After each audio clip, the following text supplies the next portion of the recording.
NCERT class 6 geography chapter 3 पृथ्वी की गतियाँ।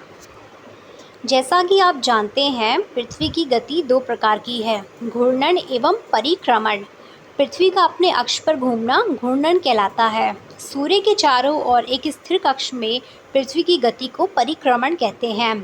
पृथ्वी की अक्ष एक काल्पनिक रेखा है जो इसकी कक्षीय सतह से 66.5 डिग्री का कोण बनाती है। वह समतल जो कक्ष के द्वारा बनाया जाता है उसे कक्षीय समतल कहते हैं। पृथ्वी सूर्य से प्रकाश प्राप्त करती है। पृथ्वी का आकार गोले के समान है, इसलिए एक समय में सिर्फ इसके आधे भाग पर ही सूर्य की रोशनी प्राप्त होती है। सूर्य की ओर वाले भाग में दिन होता है, जबकि दूसरा भाग जो सूर्य से दूर है वहाँ रात होती है। ग्लोब पर वह वृत्त जो दिन तथा रात को विभाजित करता है उसे प्रदीप्ति वृत्त कहते हैं। यह वृत्त अक्ष के साथ नहीं मिलता है, जैसा कि आप चित्र 3.2 में देख सकते हैं। पृथ्वी अपने अक्ष पर एक चक्कर पूरा करने में लगभग 24 घंटे का समय लेती है। घूर्णन के समय काल को पृथ्वी दिन कहा जाता है। यह पृथ्वी की दैनिक गति है। अगर पृथ्वी घूर्णन नहीं करे तो क्या होगा? सूर्य की तरफ वाले पृथ्वी के भाग में हमेशा दिन होगा, जिसके कारण उस भाग में गर्मी लगातार पड़ेगी। दूसरे भाग में हमेशा अंधेरा रहेगा एवं पूरे समय ठंड पड़ेगी। इस तरह की अवस्था में जीवन संभव नहीं हो पाएगा। पृथ्वी की दूसरी गति जो सूर्य के चारों ओर कक्ष में होती है उसे परिक्रमण कहा जाता है। पृथ्वी एक वर्ष या 365 डेज एंड हाफ दिन में सूर्य का एक चक्कर लगाती है।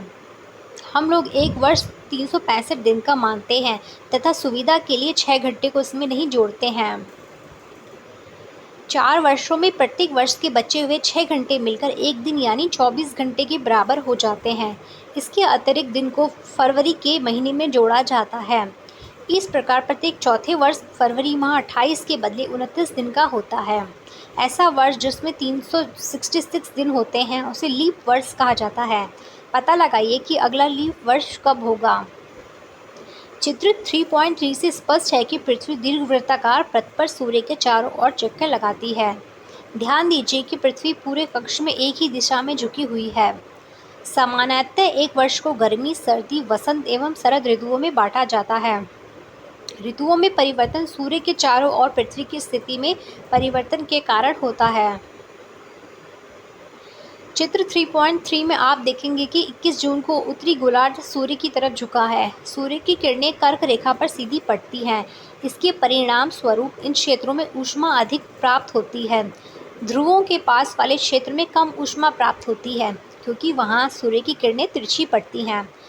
उत्तर ध्रुव सूर्य की तरफ झुका होता है तथा उत्तरी ध्रुव रेखा के बाद वाले भाग पर लगभग 6 महीने तक लगातार दिन रहता है। चूँकि उत्तरी गोलार्ध के बहुत बड़े भाग में सूर्य की रोशनी प्राप्त होती है, इसलिए विषुवत वृत्त के उत्तरी भाग में गर्मी का मौसम होता है। 21 जून को इन क्षेत्रों में सबसे लंबा दिन तथा सबसे छोटी रात होती है। पृथ्वी की इस अवस्था को उत्तर अयनांत कहते हैं। 22 दिसंबर को दक्षिण ध्रुव के सूर्य की ओर झुके होने के कारण मकर रेखा पर सूर्य की किरणें सीधी पड़ती हैं। चूँकि सूर्य की किरणें मकर रेखा पर लंबवत पड़ती हैं, इसलिए दक्षिणी गोलार्ध के बहुत बड़े भाग में प्रकाश प्राप्त होता है।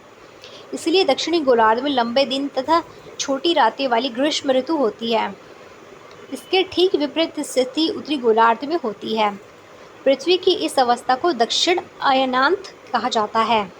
क्या आप जानते हैं कि ऑस्ट्रेलिया में ग्रीष्म ऋतु में क्रिसमस का पर्व मनाया जाता है? 21 मार्च एवं 23 सितंबर को सूर्य की किरणें विषुवत वृत्त पर सीधी पड़ती हैं। इस अवस्था में कोई भी ध्रुव सूर्य की ओर नहीं झुका होता है, इसलिए पूरी पृथ्वी रात एवं दिन बराबर होते हैं। इसे विषुव कहा जाता है। 23 सितंबर को उत्तरी गोलार्ध में शरद ऋतु होती है, जबकि दक्षिणी गोलार्ध में वसंत ऋतु होती है। 21 मार्च को स्थिति इसके विपरीत होती है, जब उत्तरी गोलार्ध में वसंत ऋतु तथा दक्षिणी गोलार्ध में शरद ऋतु होती है। इस प्रकार स्पष्ट है कि पृथ्वी के घूर्णन एवं परिक्रमण के कारण दिन एवं रात तथा ऋतुओं में परिवर्तन होता है। आओ कुछ करके सीखें। एक ही दिशा में पृथ्वी के झुकाव को समझने के लिए मैदान पर एक बहुत बड़ा दीर्घवृत्त बनाएं तथा छड़ी में लगा हुआ एक झंडा लें। दीर्घवृत्त वाली रेखा पर कहीं भी खड़े हो जाएं। वहां से दूर स्थित किसी वृक्ष के सबसे ऊपरी हिस्से के किसी बिंदु की ओर झंडे से दिखाएं। अब झंडे को उसी स्थिर बिंदु की तरफ रखते हुए दीर्घवृत्त चले जाएं। इसी प्रकार पृथ्वी का अक्ष हमेशा एक ही स्थिति में झुका हुआ रहता है। पृथ्वी के परिक्रमण तथा पृथ्वी के अक्ष के निश्चित दिशा में झुके होने के कारण ऋतु परिवर्तन होता है। आओ कुछ करके सीखें। क्या आप जानते हैं कि एक दीर्घवृत्त कैसे बनाया जाता है? एक पेंसिल, 2 पिनें तथा एक धागे का छल्ला लीजिए। अब इन पिनों को कागज पर स्थित कर दें, जैसा कि चित्र में दिखाया गया है। अब इन दोनों पिनों को घेरते हुए धागे के छल्ले को कागज पर रखें। अब पेंसिल से धागे को कसकर तानते हुए पेंसिल को धागे के साथ घुमाते जाइए। अब जो आकृति कागज पर बनेगी वह दीर्घवृत्त होगी। क्या आप जानते हैं, प्राचीन भारतीय खगोल शास्त्री आर्यभट्ट ने बताया था कि पृथ्वी गोल है और अपने अक्ष पर घूर्णन करती है, यानी घूमती है। आओ कुछ करके सीखें। पृथ्वी को दर्शाने के लिए एक गेंद लें तथा सूर्य को दर्शाने के लिए एक जलती हुई मोमबत्ती। गेंद पर शहर एक्स को दिखाने के लिए निशान लगाइए। अब गेंद को इस प्रकार रखें कि शहर एक्स में अंधेरा हो। गेंद को अब बाएं से दाएं घुमाएं। जैसा ही आप गेंद को थोड़ा घुमाते हैं तो शहर में सूर्योदय होगा। अगर गेंद को आप घुमाना जारी रखते हैं, बिंदु एक्स धीरे धीरे सूर्य से दूर चला जाता है। यह सूर्यास्त है। इस चैप्टर में इतना ही।